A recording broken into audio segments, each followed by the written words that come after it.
தளி சட்டமன்ற தொகுதி என்பது ஒரு பின்தங்கிய தொகுதி. இங்கே தொழில்பேட்டையில் வளர்ந்த பின்னாடி நாங்களும் கொஞ்சம் வளர்ந்து இருக்கோம். இவங்க இன்னும் அப்படியே இருக்காங்க அப்படின்னு சொல்லி தான் அதுக்கு பின்னாடி இவங்களுக்கு ஏதாவது ஒரு வளர்ச்சி பாதையில் இவங்களை கொண்டு வர வேண்டும் என்ற நோக்கத்தோடு தான் அரசியலுக்கு போக வேண்டிய நிலைமை வந்து.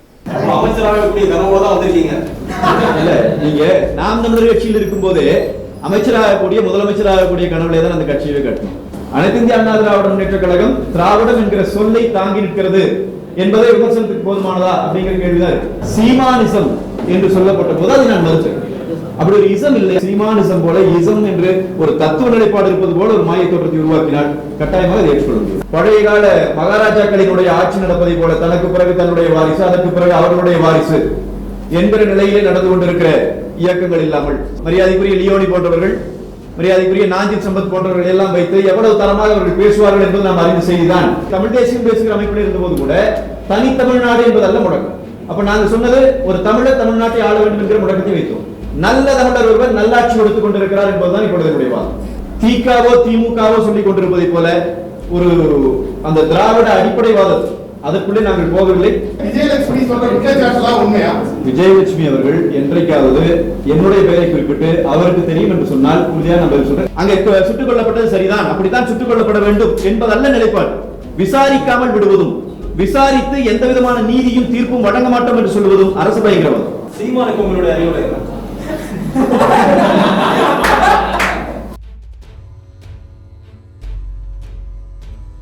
நாம் தமிழர் கட்சியில கடந்த 11 ஆண்டுகளாக இளைஞர் பாசறையினுடைய மாநில ஒருங்கிணைப்பாளராக செயல்பட்டுக் கொண்டிருந்த நான் கடந்த 3 மாதங்களுக்கு முன்னால் சில கருத்து மாறுபாடுகள் காரணமாக கட்சியிலே இருந்து விலகி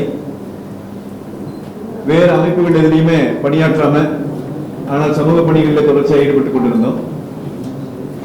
நேற்றைய தினம் மரியாதைக்குரிய தமிழக முதல்வர் ஐயா எடப்பாடி பழனிசாமி அவர்களை நேரடியாக அவருடைய இல்லத்திலே சந்தித்து அனைத்து இந்திய அண்ணா திராவிட முன்னேற்ற கழகத்திலே என்னை அடிப்படை உறுப்பினராக நேற்றைய தினம் இணைத்துக் கொண்டிருக்கிறேன். இதுல நான் மட்டும் இல்லாம நாம் தமிழர் கட்சியில இருந்த சில மாநில ஒருங்கிணைப்பாளர்கள், மாவட்ட பொறுப்பாளர்களோடு சேர்ந்து மாற்று கட்சியில இருந்த பொறுப்பாளர்கள், வேறு சில கட்சியில் இருந்த காங்கிரஸ் கட்சியில இருந்த பொறுப்பாளர்கள் உட்பட வேறு கட்சிகளில் இருந்த பொறுப்பாளர்களும் நேற்றைய தினம் அனைத்து இந்திய அண்ணா திராவிட முன்னேற்ற கழகத்திலே எங்களை இணைத்துக் கொண்டு பணியை தொடங்கி இருக்கிறோம். உண்மையிலே இந்த காலகட்டத்தில் இனி மிக விரைவாக தமிழ்நாடு தேர்தலை சந்திக்க இருக்கிற காலகட்டத்தில் ஒரு நல்ல ஆட்சி தொடர வேண்டும் என்கிற நோக்கத்திலே இந்த முனைப்பை நாங்கள் முன்னெடுத்திருக்கிறோம். பல யோசனைகளுக்கு பிறகு, பல கட்ட யோசனைகளுக்கு பிறகு, பல்வேறு கட்சிகள் மாற்று கட்சிகள் குறித்தான சிந்தனைகளுக்கு பிறகு எந்த விதமான சாதிய மதவாத அடிப்படை சிந்தனைகளுக்கு வழி கொடுக்காத அனைத்து மக்களும் இயங்குகிற ஒரு இயக்கத்திலே நம்ம இணைத்துக் கொள்ள வேண்டும் என்கிற ஒரு முடிவோடு தான் அனைத்து இந்திய அண்ணா திராவிட முன்னேற்ற கழகத்திலே இணைவது என்கிற முடிவை நாங்கள் செய்தோம். அதே போல ஏதோ ஒரு குறிப்பிட்ட குடும்பத்திற்கு வாய்ப்பை கொடுத்து பழைய கால மகாராஜாக்களினுடைய ஆட்சி நடப்பதை போல தனக்கு பிறகு தன்னுடைய வாரிசு, அதற்கு பிறகு அவர்களுடைய வாரிசு என்கிற நிலையிலே நடந்து கொண்டிருக்கிற இயக்கங்கள் இல்லாமல் சாதாரண சாமானிய ஊர்ப்புறத்திலே இருந்து வருகிற சாமானியர்களும் உச்சத்தை தொட முடியும், தகுதியானவர்களாக திறமையானவர்களாக அவர்கள் இருப்பார்கள் என்று சொன்னால் இந்த இயக்கத்தையும் மக்களையும் தலைமையேற்று நடக்கிற இடத்துக்கு அவர்கள் வந்து சேர்ந்து விட முடியும் என்கிற வாய்ப்பை கொடுத்திருக்கிற இயக்கமாக இன்றைக்கு தமிழ்நாட்டிலே இருக்கிற இயக்கம் அனைத்து இந்திய அண்ணா திராவிட முன்னேற்ற கழகம். ஆனால் சமீப காலம் கூட சொல்ல முடியாதுங்க, ஒரு கிட்டத்தட்ட 3.5 ஆண்டுகளுக்கு மேலாக தொடர்ச்சியாக மழை பெய்தாலும் சரி, மழை பெய்யாவிட்டாலும் சரி, புயல் அடித்தாலும் சரி, ஒரு ஆண்டு புயலே வராவிட்டாலும் சரி, எது நடந்தாலும் நடக்காவிட்டாலும் தமிழக முதல்வர் பதவி விலக வேண்டும் என்கிற ஒரே முழக்கத்தை எதிர்கட்சியினுடைய தலைவர் அவர்கள் வைத்துக் கொண்டே இருக்கிறார். இதை தொடர்ச்சியா சொல்றாங்க. அப்பனா ஒரு செய்தி நமக்கு தெரிகிறது, ஒரு சாமானியன் இந்த நாட்டை ஆண்டு கொண்டிருக்கிறார், ஒரு மிகப்பெரிய மக்கள் தலைவராக உருவாகி இருக்கிறார். நாளைய தினம் கலைந்துவிடும், நாளை மறுநாள் கலைந்துவிடும் என்று சொல்லப்பட்ட அரசை 4 ஆண்டு காலம் வெற்றிகரமாக நடத்தி காட்டி இருக்கிறார். மக்களினுடைய முதல்வராக உயர்ந்திருக்கிறார். ஆனால் இந்த அரசை எப்படியாவது வீழ்த்தி விட வேண்டும் என்கிற நோக்கத்திலே தொடர்ச்சியாக இன்றைக்கு திராவிட முன்னேற்ற கழகமும் அதனுடைய கூட்டணி கட்சிகளும் செயல்படுவதை நாம் பார்க்கிறோம். எனவே வர இருக்கிற இந்த சட்டமன்ற தேர்தலில் இன்றைக்கு நடந்து கொண்டிருக்கிற மரியாதைக்குரிய தமிழக முதல்வர் அவர்கள் தலைமையிலான இந்த நல்லாட்சி தொடர்வதற்கு இப்ப இந்த ஆட்சியின் மீதான விமர்சனங்களை மக்கள் மன்றத்தில் இவர்கள் பரப்புரையாக கொண்டு போவாங்க. மரியாதைக்குரிய லியோனி போன்றவர்கள், மரியாதைக்குரிய நாஞ்சித் சம்பத் போன்றவர்கள் எல்லாம் வைத்து எவ்வளவு தரமாக அவர்கள் பேசுவார்கள் என்பது நாம் அறிந்த செய்திதான். அப்படியான விமர்சனங்களை அவர்கள் வைக்கிற போது அந்த விமர்சனங்களிலே இருந்து இந்த ஆட்சியை பாதுகாக்கிற அரணாக நானும் என்னோடு இணைந்திருக்கிற தோழர்களும் நாங்கள் தொடர்ச்சியாக செயல்பட வேண்டும் என்கிற முடிவை எடுத்து இந்த அனைத்து இந்திய அண்ணா திராவிட முன்னேற்ற கழகத்தில் எங்களை அடிப்படை உறுப்பினர்களாக இணைத்துக் கொண்டிருக்கிறோம். இன்னும் நிறைய பொறுப்பாளர்கள், நாம் தமிழர் கட்சி மட்டுமில்லை, பல மாற்றுக் கட்சியில இருக்கிற பொறுப்பாளர்கள் இணைவதாக இருக்கிறார்கள். வாய்ப்பு இருக்கும் பட்சத்தில் இந்த மாதத்திலேயே மரியாதைக்குரிய தமிழக முதல்வர் அவர்கள் தலைமையிலே ஒரு மிக பிரம்மாண்டமான கூட்டத்தை நடத்தி நாங்கள் இணையும் அதற்கான முயற்சியை முன்னெடுத்திருக்கிறோம். திராவிட சித்தாந்தத்தை கடுமையாக எதிர்த்தவர் பேராசிரியர் கல்யாணசுந்தரம். இந்த சூழலில் திராவிட கட்சியில் தற்போது ஐக்கியமாயிருக்கு. இது மக்கள் எப்படி முரண்பாடாக இருக்க மாட்டாங்க. திராவிட சித்தாந்தம் அப்படிங்கிறது நாங்க கடுமையான விமர்சனங்களை வைத்துக் கொண்டு வந்தோம் இக்காலத்துல. இப்ப என்னன்னா, அனைத்து இந்திய அண்ணா திராவிட முன்னேற்ற கழகம் திராவிடம் என்கிற சொல்லை தாங்கி நிற்கிறது என்பதை விமர்சனத்துக்கு போதுமானதா அப்படிங்கிற கேள்விதான் இருக்கு. இப்ப உண்மையில் அனைத்து இந்திய அண்ணா திராவிட முன்னேற்ற கழகம் யாருடைய நலனுக்காக பாடுபடுகிறது? உலக தமிழர்களினுடைய நலனுக்காக பாடுபடுகிறது என்பதுதான் எங்களுடைய வார்த்தை. இன்றைக்கு இப்ப நாங்க பேசிக் கொண்டிருக்கிற போது ஒரு செய்தியை தொடர்ச்சியா முன்வச்சோம். தமிழ் தேசியம் என்கிற கட்சி, தமிழ் தேசியம் பேசுகிற அமைப்பில் இருந்த போது கூட தனி தமிழ்நாடு என்பதல்ல முடக்கம்.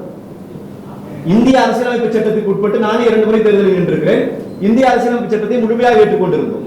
அப்ப நாங்க சொன்னது ஒரு தமிழர் தமிழ்நாட்டை ஆள வேண்டும் என்கிற முடக்கத்தை வைத்தோம். நல்ல தமிழர் ஒருவர் நல்லாட்சி கொடுத்துக் கொண்டிருக்கிறார் என்பதுதான் இப்பொழுது வாதம். அப்ப அதை அப்படி ஒரு ஆட்சி நடந்து கொண்டிருக்கிற போது அவரை வலிமைப்படுத்த வேண்டிய தேவை தமிழ் தேசியத்தை விரும்பி ஏற்றுக்கொண்டிருக்கிறவர்கள் அனைவருக்குமே இருக்கிறது என்பதுதான் நான் சொல்ற விஷயம். இப்ப இதுல இன்னொன்று முக்கியமான பார்க்க வேண்டியது, அண்ணா திராவிட முன்னேற்ற கழகத்தை பொறுத்த வரைக்கும் அனைத்து மக்களுக்குமான அமைப்பு. கடவுளை வணங்குகிறவர்கள் இருக்கிறார்கள், கடவுள் மறுப்பு செய்கிறவர்கள் இருக்கிறார்கள், பல்வேறுபட்ட சமயங்களை சேர்ந்தவர்கள் இருக்கிறார்கள், எல்லாருக்குமான அமைப்பாக இருக்கிறது. எனவே இதுல எங்களுக்கு ஒரு பெரிய முரண்பாடாக இதுல எதுவுமே இல்லாத காரணத்தால் இதை நாங்கள் ஏற்றுக்கொண்டோம். மற்றபடி இப்ப திகாவோ திமுகவோ சொல்லிக் கொண்டிருப்பதை போல ஒரு அந்த திராவிட அடிப்படைவாதம் அதற்குள்ளே நாங்கள் போகவில்லை. மாறாக மக்கள் நல அரசை நடத்தி கொண்டிருக்கிற முதல்வரின் கரங்களை வலுப்படுத்த வேண்டும் என்று நினைக்கிறோம். ஏன் நாம் தமிழர் கட்சியிலிருந்து வெளியேறினார்? என்ன அழுத்தம் காரணமாக அதிமுகவை இணைந்தார்? அழுத்தம் உண்மையில அழுத்தம் இருக்கிறதுக்கான தேவைகள் இல்ல, காரணங்கள் இனி அதை நம்ம பேசிட்டு இருக்க வேண்டாம் நம்ம விரும்புறோம். அங்க எனக்கு அவரோட ஏற்பட்ட மரியாதைக்குரிய சீமான் அவரோட ஏற்பட்ட கருத்து முரண்பாடுகள் காரணமாக நான் வெளியேறும். நீங்க சீமான் கூட நெருக்கமா இருந்தீங்க, ரொம்ப நெருக்கமா இருந்தீங்க. விஜயலட்சுமி சீமான் மேல ஒரு புகார் தெரிவிச்சிட்டு இருக்காங்க. அவன் கூட இருக்கக்கூடிய அவன் தம்பிக்கு அந்த விஷயங்கள் எல்லாம் தெரியும். நான் எங்க போறேன், அவர் எங்க கூட்டிட்டு போனாரு வந்தாருலாம் தெரியும். உங்களுக்கு தெரியுமா? விஜயலட்சுமி சொல்ற குற்றச்சாட்டு எல்லாம் உண்மையா?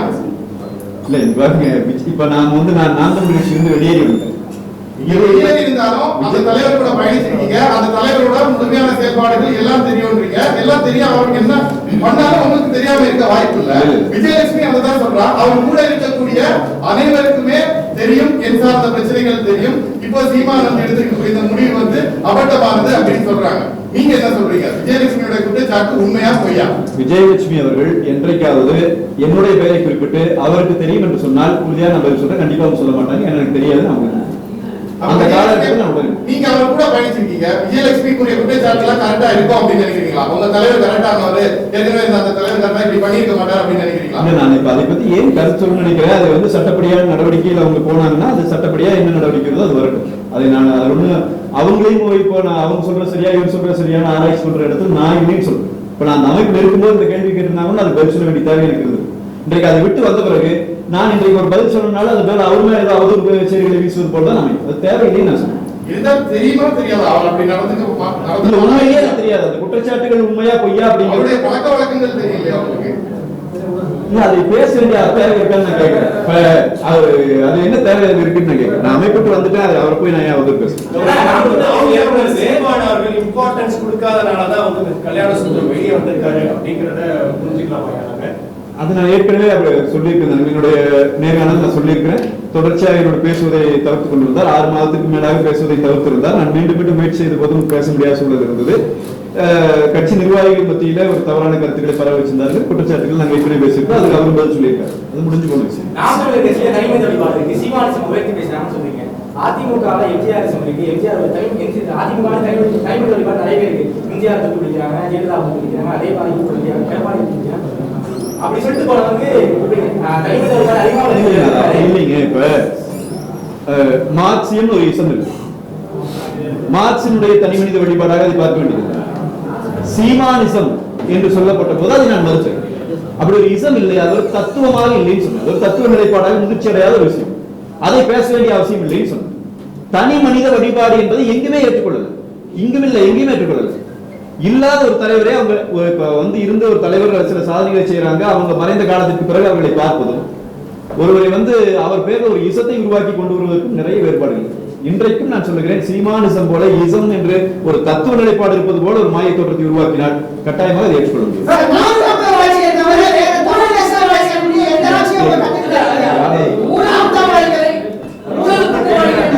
அஇஅதிமுக அரசு வென்றிருக்கிறது. கிரிமினல் ஜெயலலிதா கிரிமினல் சொல்லி மென்ஷன் பண்ணிருந்தீங்க. இப்போ அந்த கேஸ்ல இணைஞ்சிருக்கீங்க. உங்களுடைய தற்போது நிலைப்பாடு இல்ல, நான் ஜெயலலிதா கிரிமினல் நான் எங்கேயும் சொல்லல. அந்த வழக்கு கொடுக்கப்பட்டது, தண்டனை கொடுக்கப்பட்டது, தண்டனையை அவங்க ஏற்றுக்கொண்டார்கள் என்பதை நான் பேசியிருந்தோம். இந்த வழக்கு முடிஞ்சு போயிடுச்சு. நான் இன்னைக்கு சொல்ற நிலைப்பாடு என்னன்னா, இன்றைக்கு நடந்து குற்றவாளி என்பது நீதிமன்றம் கொடுத்திருக்கிற தீர்ப்பு. நான் இன்னும் நிறைய தீர்ப்புகளை எடுத்து வைக்க முடியும். அது நீதிமன்ற அவதூறாக போய்விடும் என்பதால் நான் அதை பேசவில்லை. ஒரு கட்சியினுடைய உறுப்பினர் என்கிற முறையில், கட்சியினுடைய பொறுப்பாளர்கள் என்கிற முறையில அந்த வழக்கை நாங்கள் பார்க்கிற விதம் வேறு. அப்ப அதை இப்ப எடுத்து வச்சு பேசும்போது அது நீதிமன்ற அவமதிப்பா போகும் காட்டி அதை நான் பேசுறேன். எங்கள் மனதளவிலே நான் அதை ஏற்றுக்கொள்ளலன்னு சொல்றேன். நீங்க ஒரு கல்லூரி மாணவனா இருக்கிற காலகட்டத்துல இருந்து பாத்தீங்கன்னா ஒரு சமூக சிந்தனையோட தான் இருந்தீங்க. ஆனா இன்னைக்கு வந்து அதிமுக ஒரு நல்ல கட்சி அப்படிங்கிற நிலைப்பாட்டுக்கு வந்திருக்கீங்கன்னா முழுநேர அரசியல்வாதியா நீங்க மாறிட்டீங்க. தமிழ் தேசிய ஒரு முக்கியமான தமிழ் தேசிய தலைவராக நீங்க ஒரு நின்றுட்டு இப்போ திருப்பியும் திராவிடம் பக்கம் திரும்பிக்கிறது தமிழ் தேசிய ஒரு போக்கிற்கு ஒரு விடை வருகிறது. வேற தமிழ் தேசிய கட்சி நாம் தமிழர் கட்சியை தவிர வேற தமிழ் எந்த ஏதாவது கட்சி நீங்க சொன்னீங்கன்னா சொல்றேன். உங்களுக்கு ஏதாவது தெரியுதான்னு சொல்லுங்க சார். நீங்களே தனி கட்சி தனி அமைப்பு நவம்பர்ல தொடங்க போறேன்னு சொல்லி இருந்தீங்க. சீமானுக்கு துணை நிற்பேன், அவரை எதிர்த்து அரசியல் செய்ய மாட்டேன் அப்படின்னு சொன்னீங்க. இல்ல, அதான் இப்ப தமிழ் தேசிய கட்சி ஒன்றை தொடங்க வேண்டும் என்கிற நோக்கம் இருந்தது. அது குறித்தான நான் நேர்காணல்களையும் கொடுத்திருந்தேன். அதற்கான பயணங்களை நாங்கள் செய்தோம். ஆனால் அதுக்கு சாதகமான சூழல்கள் இல்லை. அது செய்யவே முடியாது. ஏன் செய்ய முடியாது அப்படின்னு சொன்னா, தமிழ் தேசியம் எடுக்கூடாது அப்படின்னு சொல்லி இல்ல இல்ல இல்ல அப்படி சொல்லவில்லை. தமிழ் தேசிய கட்சிகள் என்ன செய்ய வேண்டும் என்று விரும்புகிறார்களோ அதை வலிமையோடு ஒரு கட்சி இங்க செய்து கொண்டிருக்கிறது என்பதை நான் சுட்டிக்காட்டேன். இப்ப அவர் கேட்டார் இல்லைங்களா, நீங்க முழு நேரம் வந்து தமிழ் தேசிய அரசியல் அப்படின்றீங்க. தமிழ் தேசியத்துக்கான அரசியல் தான் இது. இதுல என்ன மாற்று இருக்குன்னு நான் கேட்கிறேன். இப்ப இங்க நடக்கிறதுல தமிழ் மக்களினுடைய நலனுக்காக பாடுபடுகிற ஒரு அரசாக இது இருக்கிறதா இல்லையா என்பதுதான் நான் கேட்கிறேன். பரவல் கொடுக்க கூடாதுன்னு சொல்றது தமிழ் தேசிய அரசியலா? கடந்த பெஞ்சில அதிமுக சார்பில் அரசு சார்பில் வாதாடின வழக்கறிஞர் பேரறிவாளனுக்கு ஒரு நாள் கூட பரவல் தரக்கூடாது, அதை வந்து தமிழக அரசு அப்போஸ் பண்ணதுன்னு ஓப்பனா சொல்லியிருக்காரு. Open statement.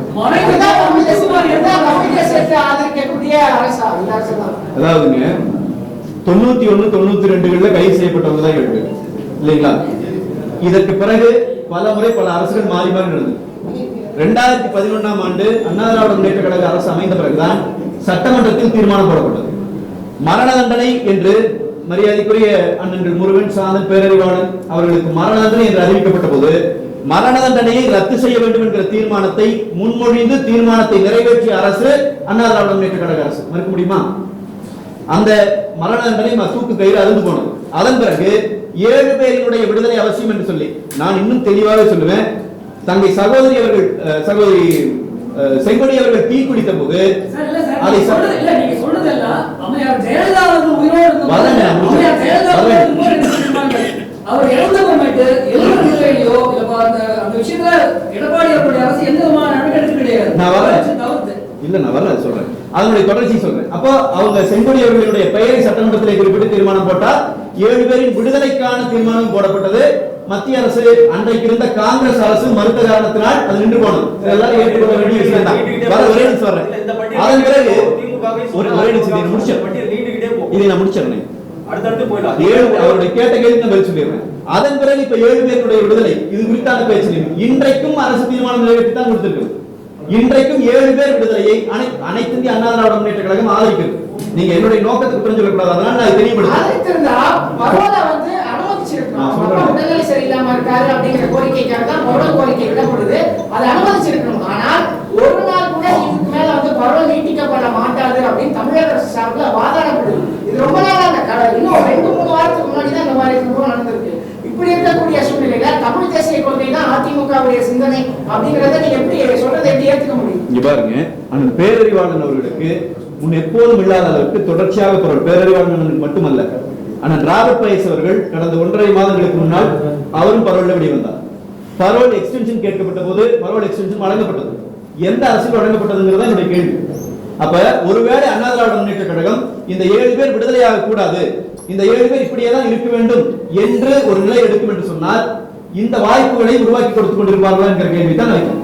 அப்ப நான் என்னவா பாக்குறேன்னா, இந்த வாய்ப்பை இன்றைக்கு உருவாக்குகிற அமைப்பு கட்சி எது இருக்கு இன்னைக்கு? இல்ல, அதிமுக அந்த எண்ணம் இருந்தாலும் அதிமுகவுக்கு புற அழுத்தங்கள் இருக்கு. பாஜக சார்பில் அவங்க வெளியிடக்கூடாது அப்படின்னு சொல்றதுக்கான அழுத்தம் காரணம். ஒருவேளை இதை நான் வரேன். இப்போ ஒரு விமர்சனம் இருக்கு. உங்க விமர்சனத்தை நான் ஏத்துக்கிறேன். அதிமுக அரசு நடக்குது அப்படிங்கிற விமர்சனத்தை எப்படி பாக்குறீங்க? அது உண்மைதானா?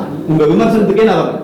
ஒருவேளை உங்கள் விமர்சனம் சரியானதாக இருந்தால் பாரதிய ஜனதாவினுடைய அழுத்தத்திற்கு உட்பட்டு அண்ணா திராவிட முன்னேற்ற கழக அரசு இப்படி நடக்க வேண்டிய தேவை இருக்குதுன்னு நீங்க நினைச்சா ஒரு விஷயத்தை நீங்க ஒத்துக்கிறீங்க, அண்ணா திராவிட முன்னேற்ற கழக அரசு நல்லது செய்யணும்னு நினைக்கிறேன், அப்படித்தானே? அப்படி இல்ல, அவங்க அரசுக்கு கட்டுப்பட்டு நடக்கிறாங்க அப்படிங்கறத சொல்லுங்க. அண்ணா திராவிட முன்னேற்ற கழக அரசு நல்லது செய்யணும்னு விரும்பி புற அழுத்தத்தால் அவர்களால் செய்ய முடியவில்லை என்று சொன்னால் அவர்களை வலிமைப்படுத்துகிற தேவை நமக்கு இருக்குதா இல்லையா? புற அழுத்தங்களால் அவர்கள் பாதிக்கப்படாத வகையிலே அவரை வலிமைப்படுத்த வேண்டிய தேவை நமக்கு இருக்கா இல்லையா? வலிமைப்படுத்தணும்னு சொல்றேன். அப்ப அழுத்தத்தை நீங்க ஒத்துக்கிறீங்களா? நான் உங்க கேள்விக்கு வந்தேன் சொல்றேன். நீங்க சொல்லுகிற முறைப்படி பார்த்தால் கூட அவர்களை வலிமைப்படுத்த வேண்டிய தேவை இன்றைக்கு இருக்கிறது. எனவே வலிமைப்படுத்த வேண்டும் என்பதற்காக இணைந்திருக்கிறோம். சார், காங்கிரஸ் தமிழர்களுக்கு விரோதி, பாஜக மனிதத்துக்கே விரோதிலாம் பல வழிகளை நீங்க பேசுறீங்க. நீங்க சொன்ன மனிதகுல விரோதியான பாஜகவுக்கு தேர்தல் பிரச்சாரம் பண்ண போறீங்க. அதிமுக அதானே? இல்ல, இப்ப நான் என்ன இணைச்சு கொண்டிருக்கிற கட்சி வந்து அண்ணா திராவிட முன்னேற்ற கழகம். அண்ணா திராவிட முன்னேற்ற கழகத்தோட பாஜக இருக்காங்க. நீங்க எப்படி பிரச்சாரத்துக்கு ஒரு குறைந்தளவுக்கு பிரச்சாரம் பண்ணுவீங்க? பாஜகவுக்கு சொல்லுங்க. நான் அதை தான் சொல்ல வரேன். இப்ப அண்ணா திராவிட முன்னேற்ற கழகத்தில் நான் உறுப்பினராக இணைஞ்சிருக்கேன். அண்ணா திராவிட முன்னேற்ற கழகம் எடுக்கிற அரசியல் நிலைப்பாடுகளோடு நான் இணைந்து செயல்பட போறேன். புரியுதுங்களா? ஒருவேளை பாரதிய ஜனதா கட்சியால் தமிழ்நாட்டிற்கு பிரச்சனை வரும், தமிழ்நாட்டிற்கு ஆபத்து வரும் என்கிற நிலை வந்தால் அண்ணா திராவிட முன்னேற்ற கழகம் அதில் இருந்து தமிழ்நாட்டை காக்கும் என்கிற நிலையை நாங்கள் அதை ஏற்கனவே முதலமைச்சர் செய்திருக்கிறார் சுட்டிக்காட்டுவோம். அதுதான் இப்ப இந்த 7.5 விழுக்காடு அரசு பள்ளியில் படிக்கிற மாணவர்களுக்கு நீட் தேர்விலே உள்ளிட ஒதுக்கீடு கொடுக்கப்பட்ட போது ஆளுநர் கையெழுத்து போடல. அது போடணும் நம்ம எல்லாரும் விரும்பணும். ஆளுநர் போடல. ஆளுநர் போடாத போது என்ன நடந்துச்சு? உடனடியாக ஒரு அவசர சட்டத்தை போட்டார். அடுத்த நாள் ஆளுநர் கையெழுத்து போடுகிறார் என்றால் மத்தியிலே நடக்கிறது பாரதிய ஜனதா அரசு, காங்கிரஸ் அரசு என்பதை தாண்டி காங்கிரஸ் அரசு நடந்த போது ஈழத்திலே நடந்த இனப்படுகொலைக்கு திராவிட முன்னேற்ற கழகம் துணை போனது, காட்டி கொடுத்தது. ஆனால் இன்றைக்கு பாரதிய ஜனதா அரசு நடக்கிறது, அது காங்கிரஸ் அரசு வருகிறது.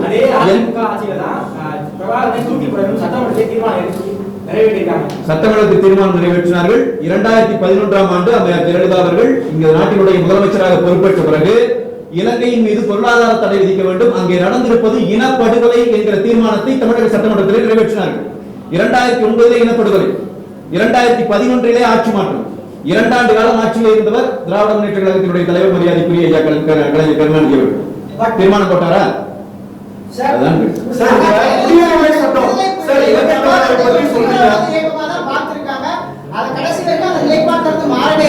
இலங்கையில் நடந்தது இனப்படுகொலை என்றாலும் அதிமுகவுடைய நிலைப்பாடு விடுதலை புலிகளும் ஒரு தீவிரவாத இயக்கம் அப்படிங்கிறது தான். அப்ப நீங்க பிரபாகரனை பார்த்து அரசியலுக்கு வந்தான்னு சொன்ன நீங்க பிரபாகரனை தூக்கில் போட வேண்டும் அப்படின்னு சொன்ன அதிமுகவோட இணைஞ்சிருக்கீங்களே, உங்களுடைய அரசியல் நிலைப்பாட்டை இது பெரிய இல்லைங்க. ஒரு கால வரிசையில் அதை பாருங்க. ஒரு கட்டம் பிரபாகரன் மேலேயோ அல்லது தமிழீழ விடுதலை புலிகளின் மேலேயோ தமிழக அரசு தடை போட்டது என்பது உண்மை. தமிழக அரசு மட்டும் இந்திய அரசை தடை செய்தது உண்மை, அது மாற்று கருத்து இல்லை. ஆனால் அம்மையார் அவர்களுடைய கடைசி காலம் அவர்கள் கொண்டு வந்த தீர்மானம் எதை பேசியது என்பதுதான் கேள்வி. 2009க்கு முன்னால் இருந்த ஈழ நிலைப்பாடுகள் வேற, 2009 இனப்படுகொலைக்கு பிறகான நிலைப்பாடுகள் வேற. 2009க்கு பிறகு நான் கேட்கிற கேள்வி என்ன, 2009 2011 வரைக்கும் திமுகவினுடைய அரசு தானே. திமுகவினுடைய அரசு இது குறித்து வாய் திறந்ததா? நடந்தது இனப்படுகொலை என்பதை இன்றைக்கு வரைக்கும் பேச தயாராக இருக்கிறார்களா? இப்போ நான் சொல்றதை கூட நீங்க எடுத்துக்க வேண்டாம். பாராளுமன்றத்தில், இந்திய பாராளுமன்றத்தின் கதவுகளுக்கு முன்னால் நின்று கொண்டு மரியாதைக்குரிய மதிமுகவினுடைய பொதுச் செயலாளர் வைகோ அவர்கள் பேசுகிறார், ஈழத்தில் இனப்படுகொலை செய்த அரசு காங்கிரஸ் அரசு. பழைய பேச்செல்லாம் நான் சொல்லல, இன்றைக்கு பேசுவதை சொல்லுகிறேன். இப்ப பேசுறார் என்றால் ஈழ இனப்படுகொலைக்கு துணை போன காங்கிரஸோடு துணை நிற்பதா, காங்கிரஸோடு துணை நிற்பவர்களை வேறு இருப்பதா?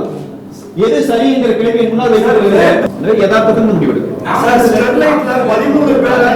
ஸ்டெர்லைட்ல 13 பேர் கொல்லப்பட்ட இந்த ஆட்சி தான் சிறந்த ஆட்சி, சாமானியர்களுக்கான ஆட்சி அப்படின்னு நினைக்கிறீங்களா? இல்ல, அந்த சம்பவம் நடந்திருக்கு. அந்த சம்பவத்தின் போது நாம அதை பத்தி பேசியிருக்கிறோம். இதற்கான வழக்குகள் தொடர்ச்சியாக நடந்துட்டு இருக்கு. அதற்கான நியாயம் கட்டாயம் நான் கிடைக்குங்க. இப்ப நான் இதுல சொல்ல வர செய்தி என்ன அப்படின்னு சொன்னா, இப்ப ஐன்ஸ்டீன் சொல்றதுதான், ஒரு கப்பல் கரையில நின்னுச்சுன்னா ரொம்ப பாதுகாப்பானது. ஆனால் அந்த கப்பல் உருவாக்கப்பட்டதனுடைய நோக்கம் கரையில நிறுத்த வைக்கிறது. அது உள்ளே போச்சுன்னா அதுக்கு சில ஆபத்துகள் வரத்தான் செய்யும். அந்த ஆபத்துகளை அந்த கப்பல் எதிர்கொள்ளும் இல்லைங்களா? அதுக்காகத்தான் அது உருவாக்கப்படுது. ஒரு அரசு, ஒரு அரசியல் தலைவர் என்பவரும் அப்படியானவர் தான். அவர் செயல்படாமலே இருந்தால் நல்ல அரசாக இருப்பது, யாருமே விமர்சிக்க முடியாது, எந்த செயல்பாடுமே இல்லைன்னா. தொடர்ச்சியாக செயல்படுகிற போது சில குற்றச்சாட்டுகள் வைக்கப்பட்டு கொண்டே இருக்கிறது. இப்ப நான் என்ன சொல்றேன்னா, நடந்த கொலைகள் சரிதான், அங்கே சுட்டுக் கொல்லப்பட்டது சரிதான், அப்படித்தான் சுட்டுக் கொல்லப்பட வேண்டும் என்பதல்ல நிலைப்பாடு. அதற்கு சரியான தீர்வு காணப்பட வேண்டும் என்பது அண்ணா திராவிட முன்னேற்ற கழகத்தின் நிலைப்பாடு. நாங்கள் அதைத்தான் கவனிக்கிறோம் மறுபடியும். ஒரு சமூக விரோதிகள் இந்த போராட்டத்துல நுழைஞ்சிட்டாங்க அப்படின்றதுதான் அன்னைக்கு முதல்வர், துணை முதல்வர் எல்லாரும் வச்ச குற்றச்சாட்டா இருக்குது. இப்ப நீங்க அதை மறுக்கிறீங்களா? இல்ல, நீங்க இந்த மேலான விசாரணை கமிஷன் இன்றைக்கு நடந்து கொண்டிருக்கிறது. ஒரு விசாரணை கமிஷன் தான் அந்த வழக்கு இருந்து கொண்டிருக்கிறது. ஒருவேளை விசாரணை கமிஷனை போட விடாம விட்டு ஒண்ணுமே இல்லாம முடிச்சிருந்தாங்க வைங்க. இப்ப கோவையில நடந்த அதை நான் சொல்ல வரேன். இப்ப பெருந்துறையில விவசாயிகள் வந்து சுட்டுக்கொலை படுகொலை செய்யப்பட்டாங்க, சரிதானுங்களா? விவசாயிகள் போராட்டம் நடந்த போது விவசாயிகள் சுட்டு படுகொலை செய்யப்பட்டாங்க. அந்த சுட்டு படுகொலை செய்யப்பட்டது மரியாதைக்குரிய ஐயா கருணாநிதி அவர்களுடைய அரசு. இன்றைக்கு அந்த படுகொலை நடந்து 30 ஆண்டுகளை கடந்து விட்டது. இறந்து போனவர்களினுடைய குழந்தைகளும் இறந்து போகிற காலம் எல்லாம் வந்துருச்சு. அந்த காலம் வரைக்கும் கூட அவர்கள் கண்டுகொள்ளப்படவே இல்லை. அதற்கான எந்த கமிஷனும் அமைக்கப்படல, அதற்கான வழக்குகள் விசாரிக்கப்படல, அந்த குழந்தைகள் கவனிக்கப்படல. மரியாதைக்குரிய அம்மையார் ஜெயலலிதா அவர்களினுடைய அரசு அமைந்த போதுதான், இரண்டாவது அரசு அமைந்த போதுதான் அந்த வாரிசுகளை தேடி பிடித்து அவர்களுக்கு நலத்திட்ட உதவிகள் வழங்கப்பட்டது. அப்படின்னா இப்படி கொலைகளை அரசு செய்து விட்டது அரச பயங்கரவாதம் என்றே நம்ம அதை சொல்லுகிறோம். விசாரிக்காமல் விடுவதும், விசாரித்து எந்த விதமான நீதியும் தீர்ப்பும் வழங்க மாட்டோம் என்று சொல்வதும் அரசு பயங்கரவாதம். ஆனால் ஒரு அரசு நடந்திருக்கிற செயலை விசாரித்துக் கொண்டிருக்கிறது, கமிஷன் போடப்பட்டிருக்கிறது. கமிஷன் குற்றவாளிகளை அடையாளம் காணும் என்றால் குற்றவாளிகள் தண்டிக்கப்படுவார்கள். நம்ம கற்பனையில கேள்வி கேட்க வேண்டாம்னு நினைக்கிறேன். ஒருவேளை அந்த குற்றவாளிகள் கண்காணிக்கப்பட்டு அவர்கள் கண்டுபிடிக்கப்பட்ட பிறகு அரசு தண்டிக்கலைன்னா உறுதியா நம்ம பேசுவோம். சார், என்னோட வாழ்நாள்ல என் மகன் மீது ஆணையாக பாஜகவுக்கு ஒரு நாளும் துணை போக மாட்டேன் அப்படின்னு நீங்க பேட்டிகள்ல சொல்லியிருக்கீங்க.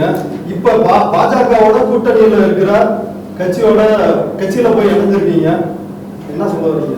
பாரதிய ஜனதா கட்சியை பொறுத்தவரைக்கும் மகள் மேல் ஆணையாக நான் பாரதிய ஜனதா கட்சி சொல்ல, இப்பவும் நான் சொல்றேன், நான் பாரதிய ஜனதா கட்சிக்கு போக மாட்டேன். அதற்கான வாய்ப்புகள் என் கண் முன்னால் இருந்தது உண்மை. இந்த இதுல வந்து பாரதிய ஜனதா கட்சியில இணைந்து விட்டார், இணைவார், பாரதிய ஜனதா கட்சிக்கு விலை போய் விட்டார் என்று எழுதியவர்கள் எல்லாம் உண்டு. அது எழுதியவர்களுடைய சிந்தனைக்கு நான் இன்னைக்கு விட்டேன். பாரதிய ஜனதா கட்சியில் இன்றைக்கும் அந்த கட்சியோட எனக்கு பெரிய கருத்து முரண்பாடுகள் உண்டு. அதனால்தான் நான் அனைத்து இந்திய அண்ணா திராவிட முன்னேற்ற கழகத்திலே நான் நினைச்சுக்கிறேன். புரியுதானுங்களா? எனவே நான் ஏதோ பாரதிய ஜனதா நினைச்சது போல நீங்க கேட்க வேண்டாம்னு நினைக்கிறேன். பாஜக விமர்சிச்சு சட்டமன்ற தேர்தலில் பிரச்சாரம் பண்ணீங்க நம்பலாமா? நீங்க இப்போ நான் இருக்கிற ஒரு கட்சி, இந்த கட்சி வந்து என்ன அரசியல் நிலைப்பாடு எடுக்கிறதோ அந்த அரசியல் நிலைப்பாடோட ஒத்து போக வேண்டிய தேவைதான் எனக்கு இருக்கு. நீங்க ஏற்கனவே சொன்ன ஸ்டேட்மெண்ட்டுக்கு இதுக்கும் வேறுபடுது இல்லையா? துணை போக மாட்டேன் வேறுபடல. நான் அதை தெளிவுபடுத்துறேன். எந்த கட்சி இருந்தாலும், பாரதிய ஜனதாவோ காங்கிரஸ் எந்த கட்சி இருந்தாலும் தமிழ்நாட்டினுடைய அரணாக செயல்பட்டு தமிழ்நாட்டை அதிலிருந்து பாதுகாக்கிற கட்சி யாராக இருப்பார்கள் என்கிறதா எங்களுடைய பார்வை. அது நீட் தேர்வினுடைய அந்த போடப்பட்ட தீர்மானத்தில் அந்த சட்டத்திலே நாங்கள் வெளிப்படையாக பார்த்தோம். எந்த கட்சி என்ன விதமான அழுத்தத்தை கொடுத்தாலும் தமிழகத்திற்கு அரணாக இன்றைக்கு அண்ணா திராவிட முன்னேற்ற கழகத்தினுடைய அரசு நிற்கிறது என்பதை நாங்கள் புரிகிறோம். எனவே அவர்களை வலிமைப்படுத்த வேண்டியது தேவை, காலத்தின் தேவைன்னு உணரும். அதிமுக தமிழக அரசு இருக்குன்னா எது எதிராக இருக்கு? இல்ல, கட்டாயமா நாளைக்கு ஒருவேளை இப்ப இன்னைக்கு மரியாதைக்குரிய ஸ்டாலின் அவர்கள் தொடர்ச்சியா சொல்லிக் கொண்டே இருக்கார்கள் இல்ல, இந்த ஆட்சியை நீக்க வேண்டும், நாங்கள் வந்துவிட வேண்டும், எங்களுடைய அரசு அமையும் என்றெல்லாம் சொல்லுகிறார்களே. நான் இன்றைக்கும் சொல்லுகிறேன், ஒருவேளை அப்படியான விபத்து ஏதாவது தமிழ்நாட்டில் நடக்கும் என்று சொன்னால் அது தமிழ்நாட்டை நாசப்படும். சார், சீமான் தரப்புல இருந்து உங்களுக்கு தொடர்ச்சியா மிரட்டல்கள் உங்களுக்கும் உங்க குடும்பத்துக்கும் வந்துச்சு. அதனாலதான் வந்து வேற வழி இல்லாம நீங்க அதிமுகவில் சேர்ந்தீங்க அப்படின்னு புகழ்குமார் உங்களுடைய நெருங்கிய நண்பர் வந்து சொல்லியிருக்காரு. உண்மையா? அது வந்து தனிப்பட்ட நட்பு, அவர் ஏதோ பேசியிருக்காரு அப்படிங்கிறது, அது எனக்கு அழுத்தம் போக்குவரத்து இருந்தது அப்படிங்கிறது இல்லைங்க. தலைமைதான் அஇஅதிமுகவை முழுமையாக கட்டுப்படுத்துகிறது, அமித்ஷா அவர்கள் தான் கட்டுப்படுத்துறாங்க என்ற கூற்று உண்மையா பொய்யா? அதை எழுதுறீங்களா? இல்ல, போய்.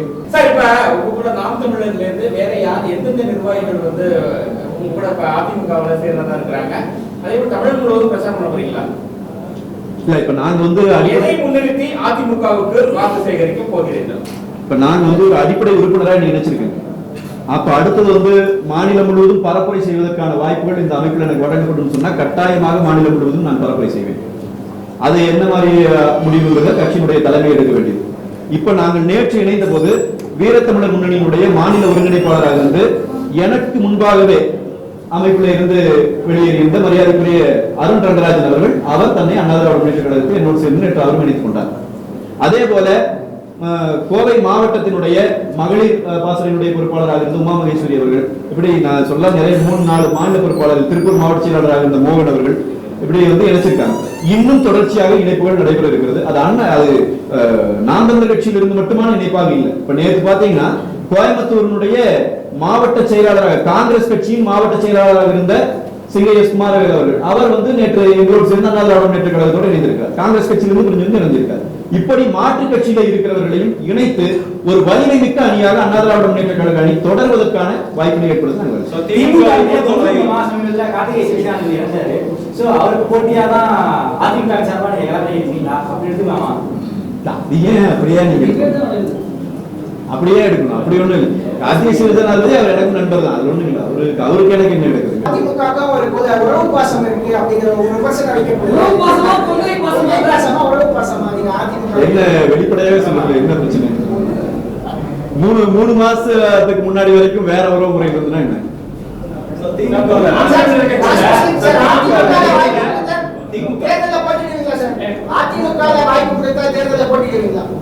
வாய்ப்பு கொடுத்தா போட்டியிடுவாங்க.